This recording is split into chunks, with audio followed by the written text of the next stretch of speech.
Welcome back to the channel. আমাৰ চেনেলৰ ফালৰ পৰা স্কিল টেষ্টৰ কাৰণে কেইটামান মক টেষ্ট বনোৱা হৈছিলে আৰু সেই মক সিৰিজটো এইটো হ'ব ফাৰ্ষ্ট মক টেষ্ট। এই মক টেষ্টটোত এটা ৱৰ্ডৰ কুৱেশ্যন, এটা এক্সেলৰ কুৱেশ্যন আৰু এটা পাৱাৰ পইণ্টৰ কুৱেশ্যন আছে। মক টেষ্টটো বনোৱা হৈছে এক্সাম পাৰ্সপেক্টিভৰ ফালৰ পৰা, যাতে কেনেকুৱা কুৱেশ্যনছ আহিব পাৰে। মক টেষ্টটো কমপ্লিটলি ফ্ৰী হয় আপোনালোকৰ কাৰণে। আপোনালোকে এতিয়া মই এটা ফাৰ্ষ্ট মক টেষ্টটো যোনটো ৱৰ্ডৰ কুৱেশ্যন আছিলে, যিহেতু মই ৱৰ্ডৰ ক্লাছ লৈ আছিলোঁ, তো মই ফাৰ্ষ্ট মক টেষ্টটো ৱৰ্ডৰ যোনটো কুৱেশ্যন আছিলে সেই কুৱেশ্যনটো মই ইয়াত প্ৰভাইড কৰাই দিম। ছাবচিকুৱেণ্ট ভিডিঅ'ত আমি যোনটো এক্সেলৰ কুৱেশ্যন আছে সেইটো কৰাম আৰু তাৰপাছত পাৱাৰ পইণ্টৰ কুৱেশ্যনটো কৰাম। আৰু বাকী যোনকেইটা মক টেষ্ট থাকিব সেইকেইটাও আমি অতি শীঘ্ৰে আপোনালোকক প্ৰভাইড কৰাই দিম। মক টেষ্টটো পাবৰ কাৰণে খালি আপুনি এটা কামে কৰিব লাগে, সেইটো হ'ল আমাৰ টেলিগ্ৰাম চেনেল যোনটো আছে সেইটো জইন কৰি ল'ব। টেলিগ্ৰাম চেনেলৰ লিংকটো ডেছক্ৰিপশ্যনত থাকিব। টেলিগ্ৰাম চেনেলটো জইন কৰাৰ পাছত তাতে এতিয়া প্ৰথমতে এই মক টেষ্টটোৰ PDF টো তাত পাই যাব। এতিয়া আমি ষ্টাৰ্ট কৰিব লৈছোঁ। যোনটো ৱৰ্ডৰ কুৱেশ্যন আছিলে সেই ৱৰ্ডৰ কুৱেশ্যনটো চাম। এটা কাম কৰিব, ফাৰ্ষ্ট অফ অল ইয়াতে আপোনালোকে কুৱেশ্যনটো পঢ়ি ল'ব। কি কৈছে যে create A document with the name ADRE Skill 1 and right the text in it and perform the following task. মই আপোনালোকক এদিন এটা ভিডিঅ'ত কৈছিলোঁ যে যেতিয়াই আপোনালোকে কম্পিউটাৰ স্কিল টেষ্টৰ কাৰণে যাব, স্কিল টেষ্টৰ কম্পিউটাৰৰ আগত বহিব, এক্সাম ষ্টাৰ্ট হোৱাৰ একদম আগে আগে আপোনালোকে ডেস্কটপত আহি এটা নিজৰ ফল্ডাৰ বনাই ল'ব। ইয়াত মই নিউত গ'লোঁ, ফল্ডাৰটো বনাই সেই ফল্ডাৰটো আপোনালোকৰ ৰোল নাম্বাৰেৰে আই থিংক ৰিনেম কৰিব লাগিব। ঠিক আছে, আপুনি আপোনাৰ ৰোল নাম্বাৰটো লওক, মই দিছোঁ 1 2 3 4 5। তেনেকৈ মই এটা ফল্ডাৰ ক্ৰিয়েট কৰি ল'লোঁ। দেন ফল্ডাৰটো ক্ৰিয়েট কৰি তাত মই এইটো ৱৰ্ড আছিলে, ঠিক আছে, ৱৰ্ডৰ এটা মই নতুন ডকুমেণ্ট খুলি লৈছোঁ। নতুন ডকুমেণ্ট এটা খুলি এইটো আপোনালোকে ছেভ কৰি ল'ব।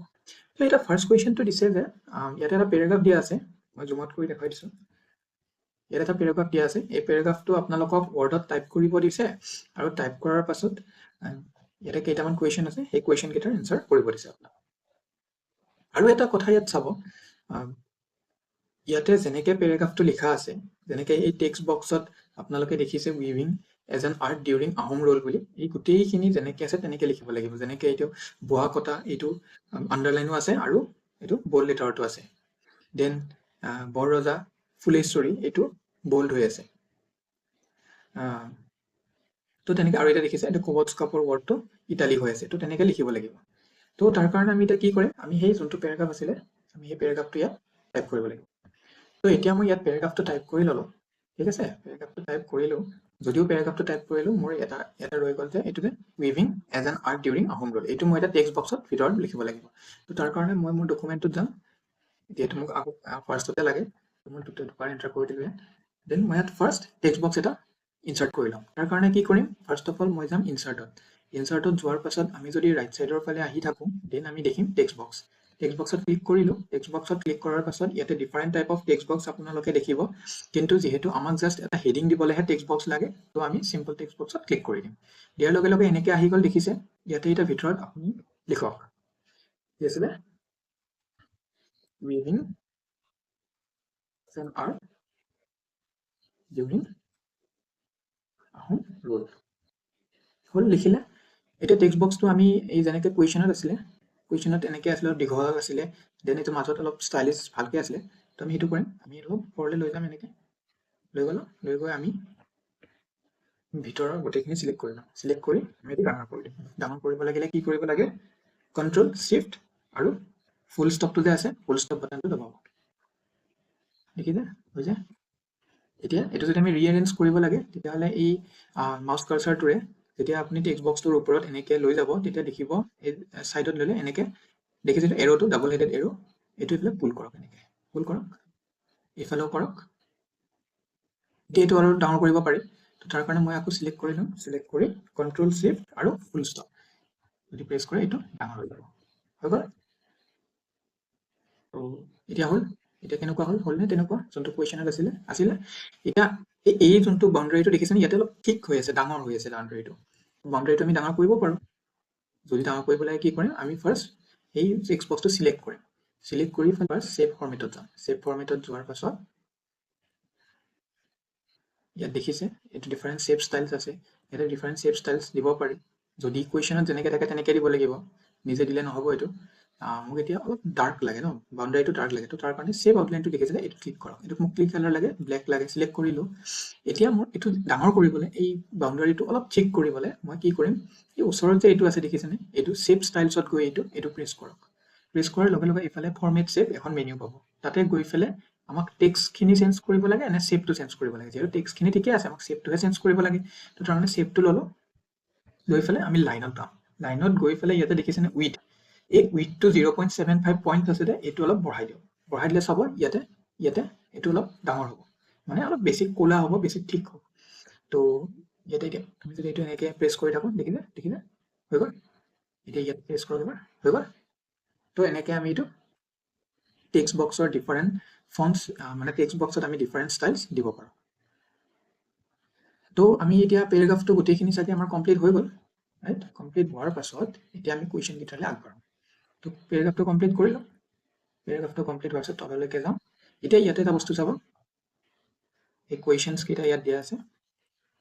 ফাৰ্ষ্ট কুৱেশ্যনটো কৈছে যে align the whole to centre, মানে কি কৈছে গোটেই ডকুমেণ্টখন চেণ্টাৰলৈ আনা, মানে এলাইনমেণ্টটো চেণ্টাৰ কৰিব দিছে। তো আমি কি কৰিম, গোটেই ডকুমেণ্টটো চিলেক্ট কৰিব হ'লে আমি কি প্ৰেছ কৰিম, কীবৰ্ডৰ পৰা কণ্ট্ৰল আৰু A, CTR আৰু A প্ৰেছ কৰিলোঁ। প্ৰেছ কৰি পেলাই আমি যদি পেৰাগ্ৰাফত যাওঁ, পেৰাগ্ৰাফৰ এই তিনিটা যে আছে তাৰে যদি আমাক চেণ্টাৰ কৰিব দিছে, মাজৰটোলৈ যাওঁ, এইটো হ'ব চেণ্টাৰ। এইটো নকৰি আমি যদি কীবৰ্ডৰ পৰা ডাইৰেক্ট কণ্ট্ৰল আৰু E প্ৰেছ কৰোঁ, তেতিয়াহ'লে এইটো এনেকৈ চেণ্টাৰ হৈ যাব। চেণ্টাৰ কৰিব দিছিলে, তো আমি চেণ্টাৰ কৰিলোঁ। চেণ্টাৰ কৰাৰ পাছত নেক্সট কুৱেশ্যনটো আছিলে যে ফন্ট শুড বি গিল্ড সেন্স এমটি, মানে ফন্ট সাইজ এটা দিয়া আছে আৰু সাইজো দিয়া আছে 17, মানে গোটেই ডকুমেণ্টখনৰ সাইজ হ'ব লাগিব 17 আৰু এই ফন্টত লিখা হ'ব লাগিব, মানে গোটেই ডকুমেণ্টটোৰ কথা কৈছে। তো আমি সৰু ডকুমেণ্টত যাম, এতিয়া আমি গোটেই ডকুমেণ্টটো কি কৰিব লাগিব, 17 সাইজ লাগে। ইয়াতে 18 আছে, 18 নহয় আমাক 17 লাগে। তো আকৌ কণ্ট্ৰল A কৰিলে গোটেই ডকুমেণ্টটো চিলেক্ট হৈ যাব। চিলেক্ট হোৱাৰ পাছত আমি 17 কৰিব লাগিব ক'ত, ইয়াতে যদি আমি প্ৰেছ কৰোঁ তেতিয়া আমি 17 দেখিম নেকি, নাই দেখা, ডাইৰেক্ট 16 দেখিছোঁ। 17ৰ কাৰণে কি কৰিব লাগিব, মই এটা ক্লাছত কৈছিলোঁ, ইয়াতে যে আছে 18 যে লিখা আছে ব্লু কালাৰ হাইলাইট হৈ আছে, তাত ডাইৰেক্ট 17 প্ৰেছ কৰক। প্ৰেছ কৰি এণ্টাৰ দবাই দিয়ক, এই গোটেই পেৰাগ্ৰাফটো 17 সাইজত ফৰ্মেট হৈ গ'ল। লগতে আমাক কি দিছিলে, ফন্ট কিহলে নিব দিছিলে, ফন্ট আমাক নিব দিছিলে গিল্ড সেন্স এমটি। ঠিক আছে, আমি ডকুমেণ্টত গ'লোঁ, গৈ পেলাই ইয়াতে আমি ফন্ট ষ্টাইল চেঞ্জ কৰিব পাৰোঁ, তো তাত প্ৰেছ কৰিলোঁ। এতিয়া আমি গিল্ড বিচাৰি থাকিলে আমাৰ বহুত টাইম গুচি যাব। তো আমি কি কৰিম, সেই ওপৰত যে টাইমছ নিউ ৰোমেনটো হাইলাইট হৈ আছে তাত আমি কি লিখিম, গিল্ড, GILD, আহিয়ে গ'ল গিল্ড সেন্স এমটি। এণ্টাৰ প্ৰেছ কৰিম, দিয়াৰ লগে লগে চাওক পেৰাগ্ৰাফটো এতিয়া সেই ফৰ্মেটটোলৈ চেঞ্জ হৈ গ'ল। এতিয়া হ'ল এইটো কুৱেশ্যন কৰিলোঁ আমি। দেন নেক্সট কুৱেশ্যনটো আছে apply drop cap to the first paragraph. এতিয়া ফাৰ্ষ্ট পেৰাগ্ৰাফটোত আমাক ড্ৰপ কেপ এপ্লাই কৰিব দিছে। ফাৰ্ষ্ট পেৰাগ্ৰাফটো ক'ত, এইটো ফাৰ্ষ্ট পেৰাগ্ৰাফ, ৰাইট। তো আমাক এটা ড্ৰপ কেপ এপ্লাই কৰিব দিছে। ড্ৰপ কেপ এপ্লাই কৰিব হ'লে আমি মাউচ কাৰ্চাৰটো কি কৰিব লাগিব, কৈছিলোঁ যোনটো পেৰাগ্ৰাফত লাগে সেই পেৰাগ্ৰাফৰ ষ্টাৰ্টিঙলৈ লৈ যাব লাগিব, বা তেনেকৈ নকৰি আমি গোটেই পেৰাগ্ৰাফটো চিলেক্টো কৰি ল'ব পাৰোঁ। গোটেই পেৰাগ্ৰাফটো চিলেক্ট কৰিলে হ'ল, বা সেই মাউচ কাৰ্চাৰটো ফাৰ্ষ্ট লেটাৰটো ফাৰ্ষ্টলৈ গৈ প্ৰেছ কৰি দিব। দি পেলাই আমি এতিয়া ডিটো আমাক লাগে, কি লাগে, ড্ৰপ কেপ কৰিব দিছে, ৰাইট। তো আমি ক'ত যাম ড্ৰপ কেপ কৰিবলৈ, ড্ৰপ কেপ কৰিব হ'লে আমি যাব লাগিব ইনচাৰ্ট। ইনচাৰ্টত গৈ পেলাই আমি যদি ৰাইট চাইডৰ ফালে আহি থাকোঁ তেতিয়া আমি দেখিম ড্ৰপ কেপ। ড্ৰপ কেপত প্ৰেছ কৰোঁ, ড্ৰপ কেপত প্ৰেছ কৰি আমাক এতিয়া কি লাগে, ড্ৰপ হ'লে হ'ল। তো ড্ৰপ কৰি দিলোঁ, দিয়াৰ লগে লগে এই ডিটো ড্ৰপ হৈ গ'ল।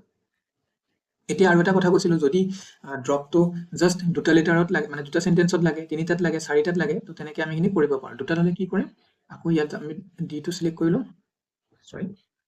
আমি ডিটো চিলেক্ট কৰি লওঁ, ডিটো চিলেক্ট কৰি এতিয়া ড্ৰপ কেপত যাম, ড্ৰপ কেপত গৈ পেলাই আমি ড্ৰপ কেপ অপশ্যনছত যাম। গৈ পেলাই ইয়াতে দেখিছে লাইনছ টু ড্ৰপ, যদি মই 2 কৰি দিওঁ বা 4 কৰি দিওঁ, ঠিক আছে, 2 কৰিলোঁ, অ'কে কৰি দিলে এইটো দুটা লাইনত ই ড্ৰপ হৈ গ'ল। যেটা লাইনত ড্ৰপ কৰিব লাগে সেইটো দি থ'ব, আৰু যদি একো নিদিয়ে তেতিয়াহ'লে ডাইৰেক্ট ড্ৰপ কেপত গৈ ফাৰ্ষ্টটো ক্লিক কৰি দিব। ঠিক আছে, তো এইটো হৈ গ'ল এইটো কুৱেশ্যন। এতিয়া নেক্সট কুৱেশ্যনটো আছিলে যে change the orientation to landscape. এতিয়া আমাক অৰিয়েণ্টেশ্যন চেঞ্জ কৰিব দিছে লেণ্ডস্কেপলৈকে। তো আকৌ আমি ডকুমেণ্টত গ'লোঁ, গৈ পেলাই এতিয়া গোটেই ডকুমেণ্টটোৰ অৰিয়েণ্টেশ্যনটো লেণ্ডস্কেপ কৰিব দিছে। একো চিলেক্ট কৰিব নালাগে, জাষ্ট আপোনালোকে ক'ত যাব, লেআউটত যাব। লেআউটত যোৱাৰ পাছত ইয়াতে দেখিব এই স্পেচ ছেটআপত অৰিয়েণ্টেশ্যন, দেখি পাইছেনে, এইটো অৰিয়েণ্টেশ্যনত ক্লিক কৰক। ক্লিক কৰাৰ পাছত এইটো আপুনি পৰ্ট্ৰেইট আছে নহয়, পৰ্ট্ৰেইটৰ পৰা লেণ্ডস্কেপ কৰি দিয়ক। হ'ব, অলপ ৰখক, হৈ গ'ল। এতিয়া দেখিলে লেণ্ডস্কেপ কৰাৰ লগে লগে এইটো তললৈ নামি আহিলে কিন্তু এনেকৈ থাকিলেতো নহ'ব আপুনি এইটো ওপৰতে দিব লাগিব তো এইটোৰ কাৰণে কি কৰিব এই মাউচ কাৰ্চৰটো যেতিয়া এইটোৰ ওপৰলৈ লৈ যাব তেতিয়া এই লাইনডালৰ ওচৰলৈ লৈ যোৱাৰ লগে লগে এনেকৈ এটা প্লাছ চিন দেখিব ফ'ৰ হেডেড এৰো তো সেইটোত আপুনি মাউচেৰে ক্লিক কৰক ক্লিক কৰি ওপৰলৈকে অলপ ড্ৰেগ কৰি লৈ যাওক দেখিছে এনেকৈ এনেকৈ আনক ড্ৰেগ কৰক আহি গ'ল ইয়াতে তো এইটো এনেকৈ হৈ গ'ল এইটো হ'ল কৰিলোঁ দেন আমি এইটো অলপ চেঞ্জ কৰিব পাৰোঁ এনেকৈ তো আপোনালোকক এইটো কৰিব দিছিলে আমি এইটো কৰিলোঁ দেন নেক্সট কুৱেশ্যনটো কি আছিলে লেণ্ডস্কেপৰ পাছত the size of the document should be A4 ডকুমেণ্টটোৰ চাইজ হ'ব লাগিব A4 আৰু মাৰ্জিনছ কি কৰিব দিছে নেৰো কৰিব দিছে তো তাৰ কাৰণে আকৌ আমি ডকুমেণ্টটোলৈ যাওঁ ডকুমেণ্টটোলৈ গৈ এতিয়া আমাক কি কৰি চাইজটো A4 কৰিব দিছে পেজৰ চাইজটো আমি ক'ত পাম আকৌ লেআউটত পাম লেআউটত গৈ চাইজ ক্লিক কৰিলোঁ এইটো A4 ডিফল্ট চিলেক্ট হৈছে আৰু এবাৰ চিলেক্ট কৰি দিলোঁ এইটো A4তে আছে দেন তাৰপিছত কি কৰিব দিছে মাৰ্জিনছটো নেৰো কৰিব দিছে মাৰ্জিনছ ক'ত পাম আমি এইটো মাৰ্জিনছ দেখিছে যোনটো হোমৰ পিছত লেআউটত যাব লেআউটত গৈ পেলাই মাৰ্জিনছত প্ৰেছ কৰক প্ৰেছ কৰাৰ পিছত এইটো কি কৰিব দিছে এইটো নেৰো আৰু নেৰোটো ডাইৰেক্ট আছে ইয়াত যদি ইয়াত ডাইৰেক্ট নাথাকে তেতিয়াহ'লে কাষ্টম মাৰ্জিনছত যোৱাৰ পাছত ইয়াত চাইজ দি দিব সেই চাইজ অনুসৰি আপোনালোকে ইয়াত টাইপ কৰি পেলাই অ'কে কৰিব লাগিব যিহেতু মোক ইয়াতে ডাইৰেক্ট কৈ দিছে যে মাৰ্জিনছ নেৰো কৰিব দিছে তো মই নেৰো প্ৰেছ কৰি দিম তো এতিয়া মাৰ্জিনছটো নেৰোলৈকে ছেট হৈ গ'ল তো আৰু কিবা আছিলে নেকি আৰু নাই কুৱেশ্যনটো ইয়াত শেষ হৈ গ'ল মই 10 মাৰ্কছৰ কুৱেশ্যন আছিলে এইটো ইয়াত 10 মাৰ্কছৰ কুৱেশ্যন আছিলে তো 10 মাৰ্কছৰ কুৱেশ্যনটো মই ইয়াত কৰিম তো এইখিনি কৰাৰ পাছত আপুনি ডকুমেণ্টটোতো আগতে ছেভ কৰি ল'ব লাগে সেইটোৱে ভাল হয় ডকুমেণ্টটো ফাৰ্ষ্টত ছেভ কৰি পেলাই এনেকৈ কৰিব আৰু মাজে মাজে যেতিয়া কৰা হ'ব লগে লগে আপুনি ছেভটো এনেকৈ প্ৰেছ কৰি ল'ব তাৰপিছত লাষ্টত এইটো প্ৰিণ্ট কৰিব লাগিব প্ৰিণ্ট কৰাৰ কাৰণে কি কৰিব আমি প্ৰিণ্ট কৰাৰ কাৰণে ডকুমেণ্টটো খুলি পেলাই কণ্ট্ৰল পি কৰাৰ লগে লগে আহি গ'ল আহিলে গোটেইখিনি আহিলে ইয়াতে প্ৰিণ্ট অল পেজেছ এতিয়া যিহেতু এইটো A4 সাইজ পেপাৰ হয় A4 সাইজতে আহিব লেণ্ডস্কেপ অৰিয়েণ্টেশ্যনটো চাই লেণ্ডস্কেপত কৰিব দিছে A4 কৰিব দিছে গতিকে ঠিক আছে মাৰ্জিনছ নেৰো কৰিব দিছে গতিকে প্ৰিণ্ট কৰাৰ লগে লগে এইটো প্ৰিণ্ট হৈ যাব তো এইখিনি আছিলে আজিৰ ভিডিঅ'টো আশা কৰোঁ আপোনালোকে ভিডিঅ'টো ভাল পালে আপোনালোকক যদি এই PDF টো লাগে য'ত ডেছক্ৰিপশ্যনত দি থকা লিংকটো প্ৰেছ কৰি টেলিগ্ৰাম চেনেলটো জইন হৈ লওক আৰু জইন কৰি পেলাই আপোনালোকে গোটেই PDF টো পাই যাব ইয়াত অকল এতিয়া গোটেই PDF টো যদি চাওঁ এইটো ৱৰ্ডৰটোহে আহিলে আৰু তলফালে ইয়াতে এক্সেল এটাও আছে আৰু পাৱাৰ পইণ্ট এটাও আছে তো এইখিনি আছিলে আজিলৈকে ভিডিঅ'টো যদি ভাল পালে লাইক কৰিব আৰু আমাৰ চেনেলটো এতিয়ালৈ যদি ছাবস্ক্ৰাইব কৰা নাই ছাবস্ক্ৰাইব কৰিব থেংক ইউ